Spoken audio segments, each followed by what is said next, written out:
Vamos a empezar con la medicina de precisión, ¿qué es y para qué sirve? He dividido la plática en estos 4 capítulos. Vamos a hablar un poco también de cómo vemos nosotros la brecha de atención médica en FunSalud y cómo queremos reducir esa brecha entre la oferta y la demanda de servicios. Posteriormente, las nuevas tecnologías, porque uno no puede ver la medicina de precisión si no ve todas las nuevas tecnologías para el cuidado de la salud que existen, y así es como quiero que ustedes tengan esa visión, no nada más en una prueba de ADN, sino en todas las tecnologías que están impactando el cuidado de la salud. Posteriormente, la definición de medicina de precisión frecuentemente se confunde con diversos términos como son medicina genómica, medicina personalizada, medicina individualizada, medicina genética, terapias avanzadas. Entonces, la gente, los legisladores, las asociaciones de pacientes utilizan estos términos como si fueran sinónimos. Vamos a ver que es importante tener el concepto claro de medicina de precisión. Y finalmente, como primicia, les voy a dar un pequeño avance y adelanto de uno de los proyectos que nos ha ocupado los últimos 4 meses y que se llama Plataforma Nacional para el Desarrollo de la Medicina de Precisión en México, que es un sueño largamente acariciado desde el año 99, imagínense, 25 años. Entonces ya después de esto ya nos podemos retirar si lo logramos, que espero que así sea. Muy bien. Entonces, aquí en la parte izquierda de la gráfica ustedes ven la demanda de servicios de salud, que está determinada por 4 factores: el crecimiento poblacional, la transición demográfica, las enfermedades crónicas no transmisibles y, por supuesto, el tema también de la pandemia. En la parte inferior de color rojo ustedes ven los factores que afectan la oferta de servicios de salud: el sistema de salud fragmentado, inversión total insuficiente, mezcla público-privada inequitativa. Aquí quiero hacer el señalamiento de que hasta en los mejores sistemas de salud del mundo hay una mezcla público-privada. Si alguien aquí piensa que las autoridades son las que tienen que soportar sobre sus hombros todo el tema de la inversión en salud, bueno, pues estamos nosotros en otra dirección. El gasto de bolsillo, del que tanto se ha hablado en la OCDE, más del 50% del gasto de bolsillo en México, el lugar número 38 de los 39 países que integran esta organización, y la gestión operativa y financiera ineficiente. Entonces, esta es la brecha de atención. ¿Cómo queremos reducirla? Desde el punto de vista de la demanda, con la medicina de las 4 Ps, que forma parte del concepto de la medicina de precisión que vamos a ver más adelante, que es la medicina predictiva, preventiva, personalizada y participativa. Y en la parte de la oferta de servicios, por supuesto, el uso de tecnologías, que está ahí claramente en rojo: hacer más con menos, eficiencias y mayor inversión privada. La parte de medicina preventiva en los países industrializados les ha llevado aproximadamente 20 años y aquí todavía no empezamos. Entonces ya es hora de que empecemos, pero la parte de las tecnologías, esa puede dar resultados más en el corto y en el mediano plazo.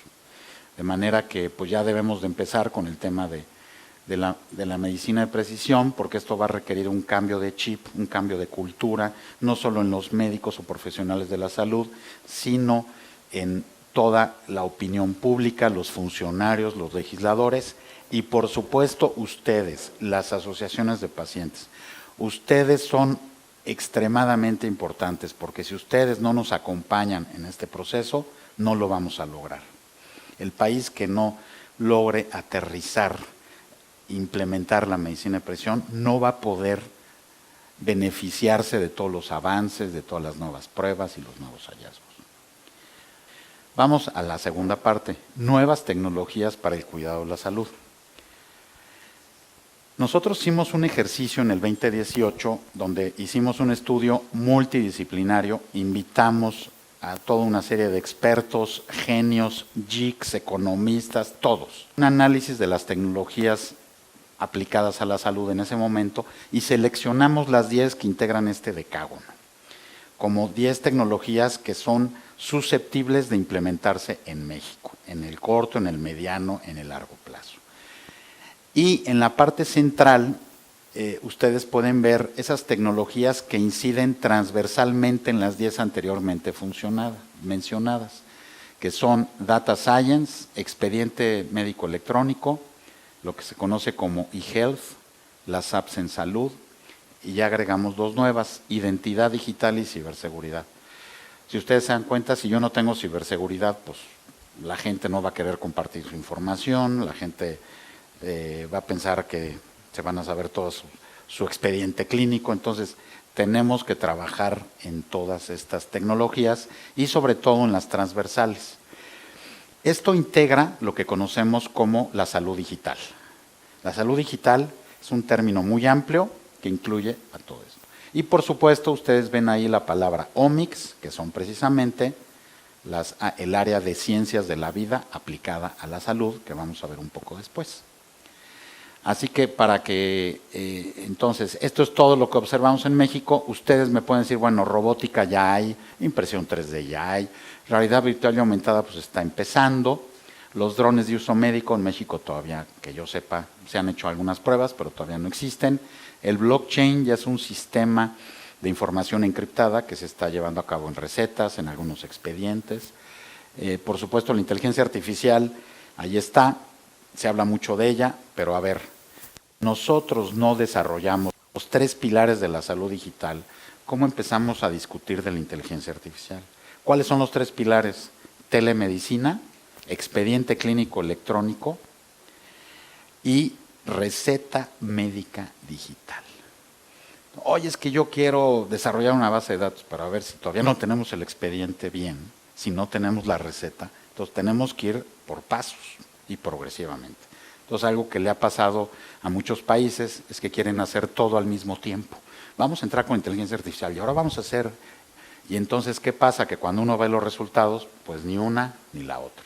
Entonces sí tenemos que jerarquizar, que ordenarlo y hacerlo progresivamente. ¿De acuerdo?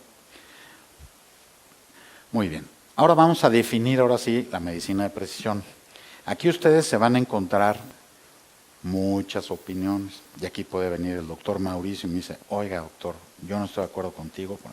Yo les voy a dar lo que yo he aprendido en los últimos 20 años de qué es la medicina de precisión. No hay un consenso internacional, hay un origen. Este origen se ubica en el año 2011 en una reunión que se llevó a cabo en Nueva York entre oncólogos, National Research Council of the National Academies, en donde es por primera vez en la administración del presidente Obama en donde se menciona la frase medicina de precisión. Y esto se aplica al primer bullet, adaptación del tratamiento médico a las características de cada paciente. Es decir, se enfoca solo al tratamiento. Sin embargo, este concepto ha tenido una evolución en los últimos 11 años y entonces ahora ya no solo es para el tratamiento, sino es en toda la etapa de la historia natural de la enfermedad. Desde el periodo de patogénico, diagnóstico precoz, tratamiento, complicaciones, secuelas, en todo el esquema de la historia natural de la enfermedad, del esquema de Level y Clark, que seguramente ustedes ya conocen. Esa es la primera característica que lo hace diferente. La segunda es que implica un abordaje a través de las disciplinas ómicas que ahora vamos a revisar. También puedo utilizar yo tecnologías, yo puedo utilizar Internet de las cosas, puedo utilizar realidad virtual y aumentada, pero requiere que por lo menos tenga un abordaje con las ciencias de la vida. Si tiene estos dos requisitos, que sea en toda la historia natural de la enfermedad y un abordaje con las disciplinas ómicas, más otras tecnologías que convergen, esa es la medicina de precisión. Esa es la medicina de precisión. ¿De acuerdo? Bueno, aquí está la definición para los que van a decir que creen que yo lo inventé. Yo no lo inventé. Aquí está la medición y aquí está el New England Journal of Medicine, que es un artículo, una publicación abierta donde se explica lo que les estoy comentando. Muy bien. Ahora, lo del modelo de las 4 Ps. El modelo de las 4 Ps nace en el año 99, precisamente antes de que se creara el INMEGEN, y este fue el artículo que creó una revolución, porque es la primera vez en la literatura médica que se mencionan el modelo de las 4 Ps.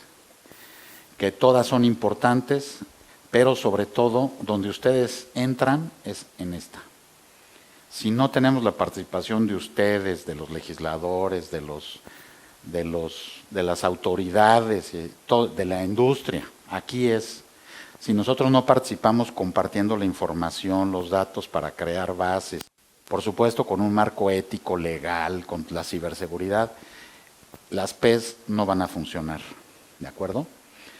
Entonces, el doctor Baudet, que por supuesto estuvo en México y él fue el inspirador para crear el instituto, publicó esto en Francia en el 99, en este journal americano, y después se han dado toda una serie de fenómenos. Ahora, aquí hay un libro, aquí hay dos libros que les recomiendo mucho.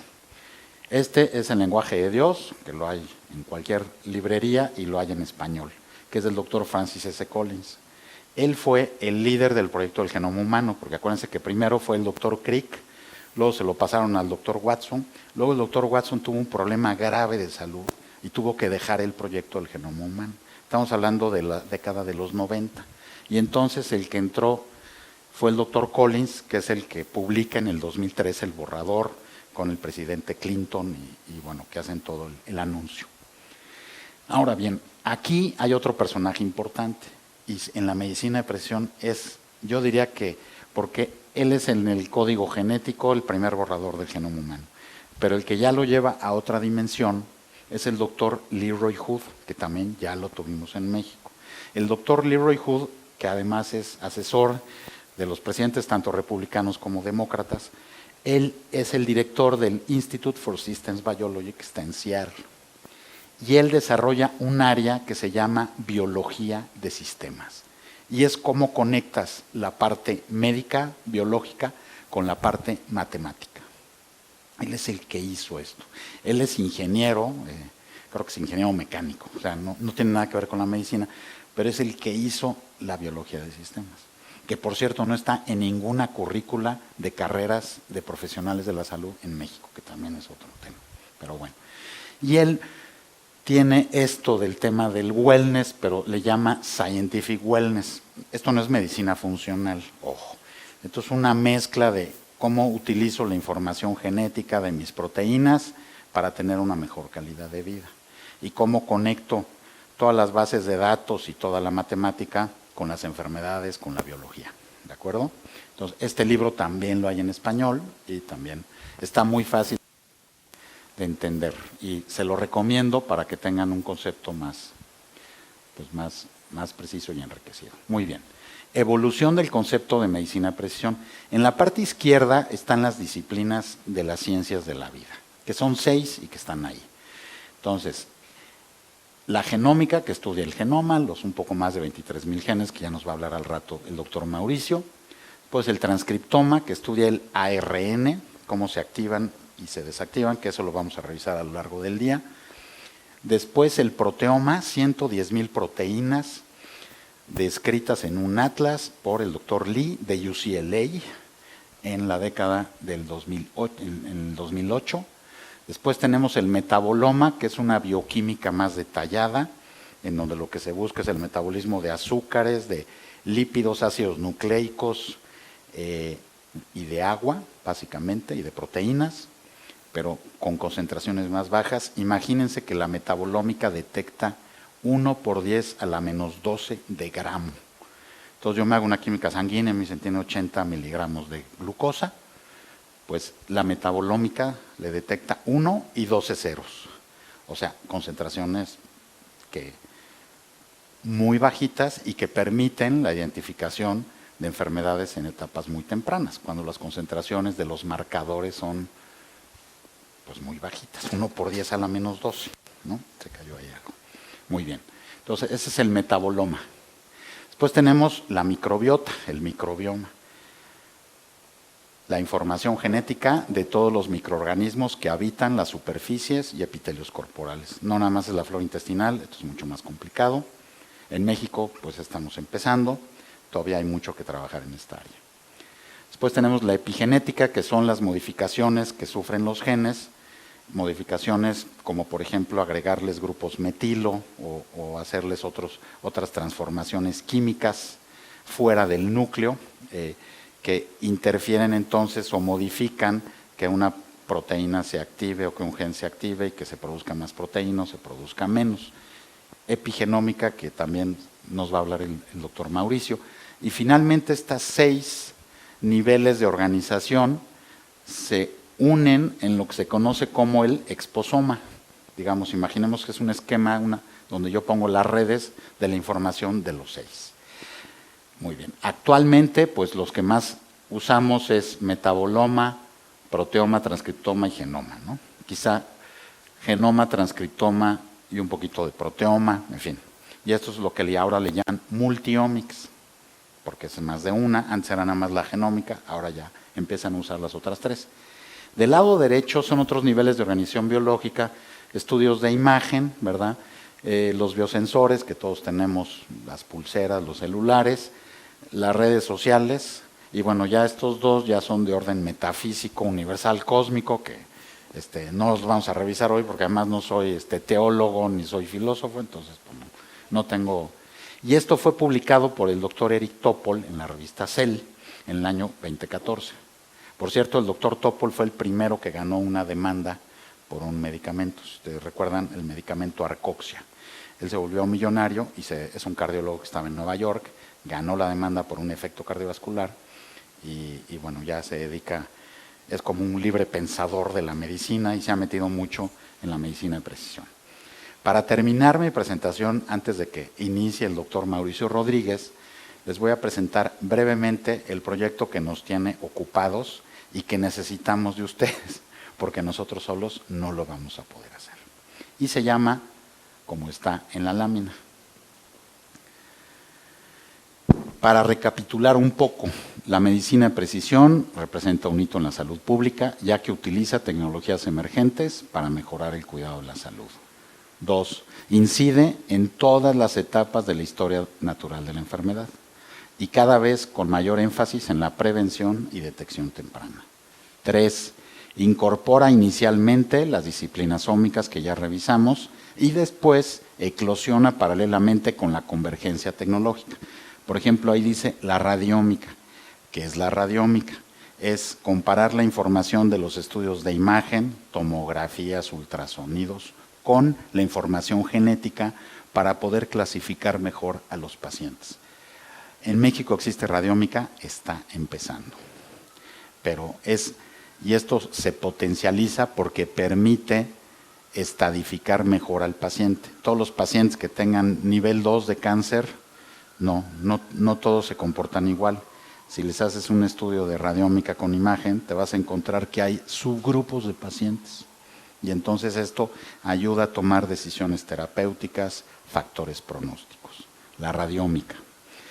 Después, incluye además el efecto del medio ambiente, así como factores socioculturales y económicos de las poblaciones humanas. Vamos a hablar un momentito de esta iniciativa de la OMS y les voy a decir cómo se inserta con la medicina de precisión. Sus principales beneficios son el fortalecimiento de intervenciones preventivas, diagnósticos específicos, tratamientos más seguros e individualizados y un mejor control de las enfermedades, lo que se traduce en una mejor calidad de vida. Eso es la medicina de precisión. Estas son algunas de las aplicaciones, ya dijimos. Entonces, por ejemplo, aquí ustedes van a ver patología digital, ¿no? Pues la patología digital también ya está dentro de la medicina de precisión. Aquí van a ver terapias celulares, CAR-T-cell, trasplante de hepatocitos, trasplante de células beta. Esto también ya es medicina de precisión. Lo que pasa es que, bueno, hay gente que maneja los temas de manera separada. Claro, esto no es sencillo, pero todo este conjunto, no solo son las pruebas genéticas, biomarcadores para diagnóstico, tamizaje, susceptibilidad de enfermedades, o sea, para que vean la dimensión que tiene la medicina de precisión. Estas son algunas de las aplicaciones y todas estas que pusimos están disponibles en México, en el sistema privado, no en el sistema público. En el sistema público solo hay algunas. Y aquí están todos los factores que inciden, que ya los mencionamos, ¿de acuerdo?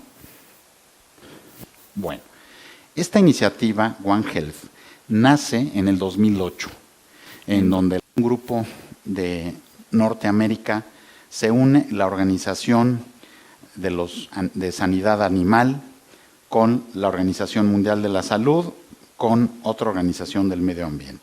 Dicen, oye, realmente la salud de los individuos debemos de verla así. La salud humana se tiene que ver conjuntamente con la salud animal y la salud del planeta. Y entonces crean este concepto que se llama una salud, One Health. ¿Qué pasa? Que la OMS la formaliza hasta 2017 y ya se traduce en una resolución que es la WHAH 74.7, en donde la OMS, la FAO, la OIE y la UNEP, que es la del medio ambiente, declaran entonces en el 2021 los lineamientos.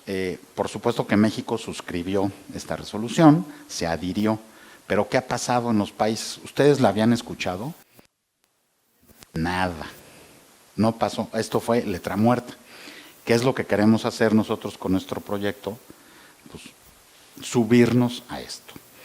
Entonces quiero decirle que este proyecto ya se socializó con las autoridades, lo vieron con buenos ojos, nuestro secretario de Salud lo vio con buenos ojos, con tan buenos ojos que hace 2 días mencionó One Health en un discurso, que de hecho ahí lo tengo. Entonces dije, bueno, pues algo, porque eso se lo alcanzamos nosotros, ¿no? O sea, nosotros se lo llevamos hace 2 meses, salvo que alguien lo haya hecho antes que nosotros, pero entonces esto pues nos da mucho gusto. Y ahora lo que vamos a hacer es que lo vamos a socializar con la Organización Panamericana de la Salud. Y entonces vamos a ir sumando participantes y apoyos para hacerlo realidad. Necesitamos mucho de ustedes.